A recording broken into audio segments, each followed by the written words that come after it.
Assalamualaikum warahmatullahi wabarakatuh. Apa kabar? Waalaikumsalam warahmatullahi wabarakatuh, Pak Ihsan Maaf dan nih. pemirsa Rasil TV. Ya, Sehat semuanya insya Allah. alhamdulillah sehat ya. Apa yang data apa yang terbaru Dokter Abdul Muta'ali ketika air laut akan disemprotkan ke 500 kilometer berpekan-pekan menurut beliau. Tapi apa yang akan terjadi? Hujan mengguyur Gaza luar biasa. Saya tidak bayangkan itu tank-tank itu bisa jalan nggak di atas air gitu ya. Sementara Biden sudah uring-uringan sawah. Walhasil makar apa yang sedang terjadi. Silakan Dokter Abdul Muta'ali, perkembangan dari jalur Gaza. Betul. Baik, terima kasih Pak Ihsan. Jadi sebetulnya bocoran ada 5 pompa air yang disiapkan untuk membanjiri terowongan-terowongan Hamas itu datang pertama kali oleh Wall Street Journal ya. Jadi dia dapat bocoran bahwa ada diskusi di Pentagon bahwa Amerika menginginkan perang ini cepat usai dengan cara untuk menghabiskan semua pejuang-pejuang Palestina yang ada di bawah tanah. Jadi isu ini sebetulnya sudah lama Pak Ihsan, sejak Ehud Barak itu menjadi Perdana Menteri Israel begitu. Nah, dia sempat diskusi dengan pemimpin IDF. Ini bagaimana kira-kira kalau terowongan-terowongan yang jumlahnya 30.000 itu yang panjangnya 2.200 ya kilometer ya. Ini dibangun sudah lama dan tentu pejuang Palestina sudah memprediksi ya kira-kira akan terjadi respon apa begitu ketika terowongan ini jadi. Kemudian titik lemahnya di mana? Maka titik-titik lemah itu sudah disiapkan, termasuk ketika Zionis Israel itu akan memasukkan air ke terowongan-terowongan tersebut begitu. Nah, diskusi antara Ehud Barak itu dengan ketua IDF kala itu menutup proposal yang dana disiapkan bertriliun-triliun dolar untuk membanjiri terowongan-terowongan itu dengan air. Percuma. Kenapa? Percuma. Kenapa? Karena ketika jangankan 5 pompa air yang disiapkan Pak Ihsan sekarang ini ya, ada 50 pompa, ada 500 pompa, 5.000 pompa, itu percuma. Kenapa? Karena air itu akan balik ke Tel Aviv. Jadi justru yang akan kebanjiran, yang tenggelam itu Tel Aviv. Begitu. Jadi lanjut. Sangat panjang. Walaupun memang awalnya terowongan itu hanya untuk memasukkan bantuan kemanusiaan, makanan, obat-obatan dari Mesir.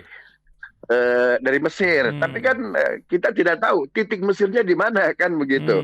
Nah, sekarang itu yang menarik adalah terowongan-terowongan itu sampai ke beberapa titik, bahkan ratusan titik itu di Tel Aviv, ratusan titik sekarang yang dikuasai oleh Israel. Jadi kata Ehud Barak, kita tutup proposal pompa air ke terowongan-terowongan. Kenapa? Percuma saja. Ya, padahal Pak Ihsan ya, kita baca, kita menyaksikan di YouTube di mana Muhammad Daif dan pejuang-pejuang Palestina itu memberikan ruang ya ke Al Jazeera, ke Sputnik News untuk melakukan reportase langsung. Ini terowongan kami, ini metro kami. Tapi luar biasa ya, Zionis tidak bisa menembus di mana terowongan itu. Ya? Jadi mengingatkan Amerika dengan Vietnamnya begitu ya. Betul. Jadi Ehud Barak saja sudah bilang yang dilakukan oleh Amerika. Jadi Amerika itu ketika melakukan veto gencatan senjata kemarin Pak Ihsan, rupanya dia sudah menyiapkan agenda ini. Kata Ehud Barak, nggak usah. Saya ketika menjadi Perdana Menteri, ini merugikan. Kenapa? Yang tenggelam Tel Aviv. Yang tenggelam kami ini. Ini luar biasa. Jadi itu terowongan itu bukan sekedar terowongan. Di situ ada nilai riset yang luar biasa. Di situ ada kecerdasan yang luar biasa. Di situ ada ketangguhan yang luar biasa. Mereka sudah memikirkan lah. Jadi terowongan ini titik lemahnya di mana. Kalaupun terowongan ini dibombardir, diairkan, Justru yang rugi adalah Tel Aviv itu sendiri. Ya, apalagi di luar rencana, tahu-tahu hujan sedemikian deras. Saya kan bilang tadi, apa itu panser-panser bisa jalan di tengah hujan yang membanjiri sebagian wilayah. Ini Nah, menyebabkan hujan itu komandan, Pak Ihsan, ya, lanjut hujan itu yang terjadi di Gaza sekarang ini. ini untuk yang sekian kali gagalnya teknologi Zionis untuk memindahkan air hujan dari Gaza ke Tel Aviv. Oh, Ya, mereka kan meminta, mereka bikin apa itu, bikin teknologi yang luar biasa agar hujan itu tidak terjadi di Gaza. Yang pertama, yang pertama tujuannya agar masyarakat Gaza tidak mendapat suplai air bersih. Yang pertama. Jadi kan sudah disiapkan itu oleh para pejuang Palestina bahwa kalau turun hujan itu airnya akan disiapkan, kemudian mungkin disuling seperti apa agar menjadi minuman air bersih. Yang kedua itu kalau jalur Gaza hujan, maka serangan darat ini akan terganggu besar-besaran. Iya, ini kan Jadi Tel Aviv Gaza ini kan 70-an kilometer kalau nggak salah gitu. ya, jaraknya antara 50 sampai 70 dekat aja Pak Ihsan. Betul, betul. Iya, Jakarta Dekat aja Bogor Pak lah Ihsan. sini kan, betul. Jakarta Bogor, betul. Iya. Nah, jadi jangan di apa ya? Memang kalau tidak mengikuti, tidak paham terkait metro itu, gampang aja untuk apa ya? Untuk melit, untuk menghancurkan pejuang Palestina. Air dimasukkan aja ke situ, tapi tidak sesederhana itu. Ehud Barak ya, itu kan luar biasa. Bencinya sama lah seperti Benjamin Netanyahu. Sekarang dia melakukan kebencian kepada IDF, pada Benjamin Netanyahu ya karena mungkin ya karena apa itu? Saingan. Politik saja, oposisi saja kan begitu. Jadi ini sebetulnya untuk yang kesekian kali Pak Ihsan memompa air laut dimasukkan ke terowongan-terowongan itu. Nah, saya kira ini bentuk keputusasaan yang luar biasa, bukan hanya IDF, bukan hanya elit IDF ya, bukan hanya elit Zionis, tetapi juga bentuk keputusasaan Amerika, bentuk keputusasaan dan sekutunya kan begitu.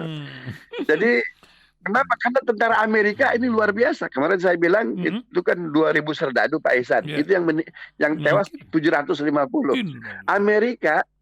Amerika itu belum mengakui bahwa separuh tentaranya sudah tewas. Separuh Pak Ihsan. Oh, ini menyebabkan separuh dari 2.000 itu. Ya, dari 2.000 itu separuh tewas. Jadi sebetulnya gencatan senjata yang diveto oleh Amerika itu bentuk Amerika mau ditaruh di mana nih mukanya? Ya, Reuters kan baru saja mengatakan Israel kalah, Zionis kalah. Ini Reuters. Narasi ini jarang Pak Ihsan diungkapkan oleh Reuters. Ya, ini untuk menjaga muka seorang Netanyahu nampaknya sedemikian besar yang dikorbankan dari percaturan ini. Apa yang akan, dan sudah hampir 20.000 lebih syahid di jalur Gaza di tengah-tengah pergolakan. Tapi hampir susah orang mengetahui berapa yang tewas di pihak Israel. Dr. Abdul Muatir, terakhir update-nya, Pak. Baik, Pak Ihsan. Yerusalem Post ya. Yerusalem Post memang dengan Haaretz itu objektivitas beritanya lebih tinggi Haaretz ya. Tapi Yerusalem Post itu baru saja bilang bahwa yang tewas dari pihak Israel itu di angka 10.000. Itu luar biasa. Dari 10.000 itu 75%-nya tentara ADF. Dia mengambil data kemarin yang saya ungkapkan itu. Peti mati yang digunakan di rumah sakit tentara, marinir itu 7.500 sudah digunakan Pak Ihsan. Ya. Kalau Haaretz bilang lebih banyak lagi. Jadi kenapa bisa seperti itu? Karena terowongan ini kan itu sudah menyebar kemana-mana. Jadi ini semacam labirin yang luar biasa, titiknya banyak sekali begitu.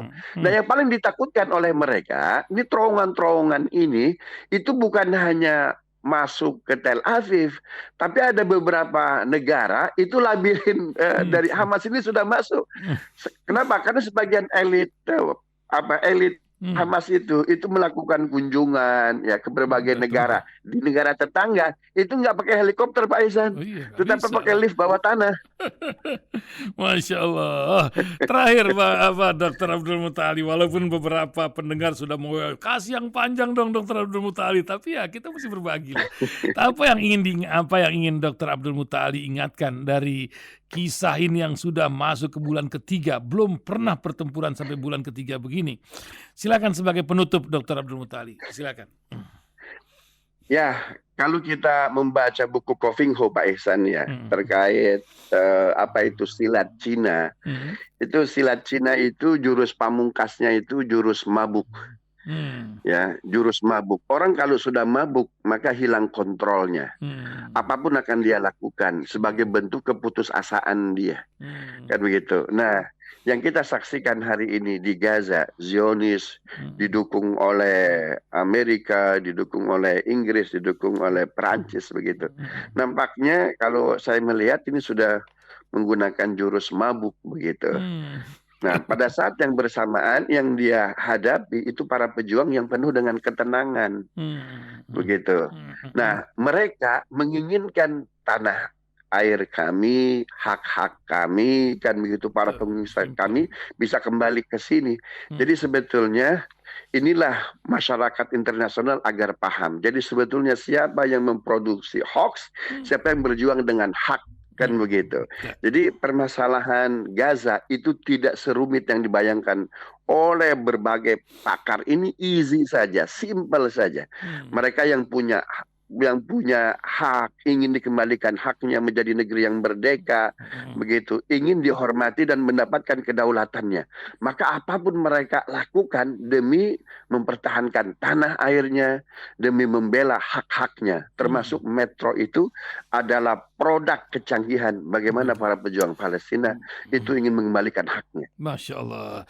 Terima kasih Dokter Abdul Mutali. Lain kali kita akan bincang ya. Terima kasih. Assalamualaikum warahmatullahi wabarakatuh.